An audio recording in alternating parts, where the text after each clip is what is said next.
नमस्कार, तुम्ही पाहताय मराठी मंडळी। बीड पुन्हा एकदा हादरलंय। भाजप कार्यालयातून बाहेर निघालेल्या तालुका सरचिटणीसावर वार करत असताना ते तिथून पळाले। वाचवा वाचवा म्हणत ओट्यावर बसलेल्या लोकांकडे धावले असता त्यांच्यावर पाठीमागून असलेल्या आरोपीनं कोयत्यानं शरीराच्या एका बाजूस वार केले। बलात्कार करतो का असं म्हणत त्याच्या शरीरावर सपासप वार केले आणि यात त्या पदाधिकाऱ्याचा भाजप पदाधिकाऱ्याचा जागीच मृत्यू झालाय। ही थरारक घटना घडली आहे मंगळवारी दुपारी 2:30 वाजेच्या सुमारास आणि हत्येनंतर आरोपी पोलिसांना शरण देखील आलाय।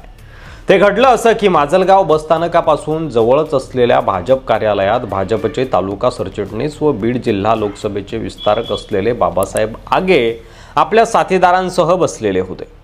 दुपारी 2:30 वाजेच्या सुमारास ते कार्यालयातून बाहेर पडत असताना हातात कोयता घेऊन आलेला नारायण कपाळ यानं अचानक येऊन बाबासाहेब आगेंवर वार करण्यास सुरुवात केली।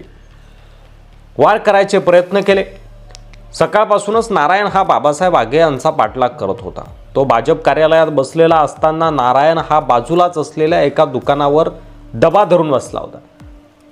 जसा तो बाहेर आला तसा यानं वार केला, परंतु पहिला वार बाबासाहेब आगेंनी चुकवला, पण पुढे जाऊन पुन्हा पकडून नारायण कपाळ यानं आणखी वार केले आणि त्यातच बाबासाहेब आगेंचा मृत्यू झाला।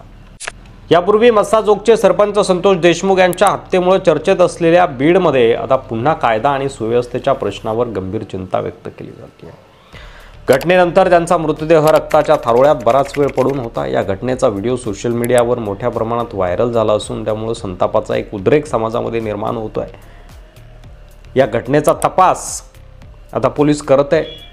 नेमकं बलात्कार करतो का असं आरोपीनं का म्हटलं, त्यांचे काही आर्थिक व्यवहार होते का, किंवा आरोपीच्या एखाद्या महिला नातेवाईकाला हा भाजप पदाधिकारी काही त्रास देत होता का, हे आता तपासातून समोर येईल। मात्र कायदा आणि सुव्यवस्थेचा प्रश्न बीडमध्ये पुन्हा एकदा चव्हाट्यावर आलाय एवढं मात्र निश्चित। तुम्हाला काय वाटतं यावर तुमचं मत कमेंट बॉक्समध्ये लिहायला विसरू नका। व्हिडिओ जर आवडला असेल तर जास्तीत जास्त शेअर करा। मराठी मंडळीवर नवीन असाल तर सबस्क्राईब करायला अजिबात विसरू नका।